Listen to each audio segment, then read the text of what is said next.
This is my audience.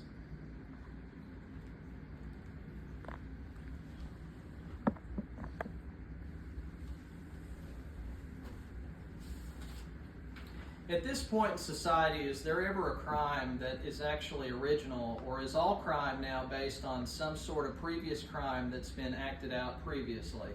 Today we will look at the movie The Highwaymen from 2019 and its portrayal of Bonnie and Clyde, as well as look into the history of the idolization of bank robbers and other criminals and see how that translates to today, which is now more of a mass shooting or murder-suicide. And lastly, we will look into the dangers of potential copycat crime that comes from idolizing these types of criminals. My name is Justin Buccille. I've spent numerous hours in studying and researching for this topic for our speech today, and I've always been intrigued about the behavioral patterns of some of these criminals. This is something that I've looked into throughout the years and always wondered why people that perform such immoral behaviors can be idolized. So now that we understand the topic of the speech today, we can get straight into Bonnie and Clyde.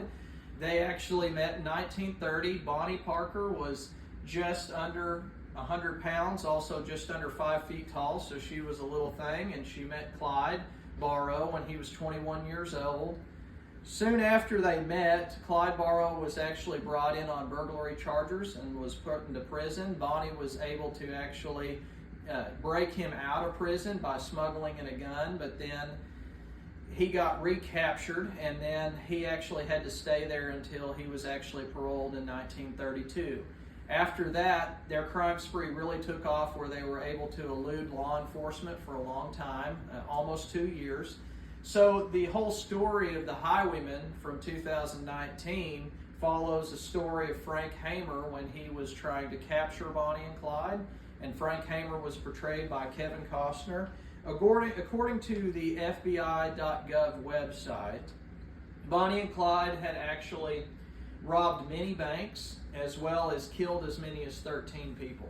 So now you understand a little bit of why the Texas Rangers got involved and were trying to find Bonnie and Clyde, which can take us to our next point, that Frank Hamer actually set up a roadblock on May 23rd of 1934, according to the FBI. It was in Louisiana, a small town on the road. They knew where they were going to be early hours in the morning.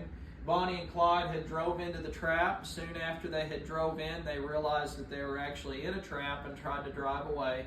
But Frank Hamer and his men opened fire and killed them instantly, bringing their long spree to an end, which was interesting because they were so celebritized that Frank Hamer had such a hard time finding them, because every time he would go from town to town, their family or their friends or other people living in the town would really cover for them, and it was almost impossible to actually ever find them. So now that we know a little bit about Bonnie and Clyde, we can actually look into other criminals and bank robbers during the time of the Great Depression. So according to Milner from 1996 from the Southern Illinois University Press, this would include Al Capone, John Dillinger, Babyface Nelson, Pretty Boy Floyd, Bonnie and Clyde, as we've already went over, in the Barker Gang. So as you can see, these are household names. There are movies about these people, TV shows, documentaries, books, novels, anything you can imagine about these individuals, which is because they were celebrities. They were idolized for the crimes that they committed.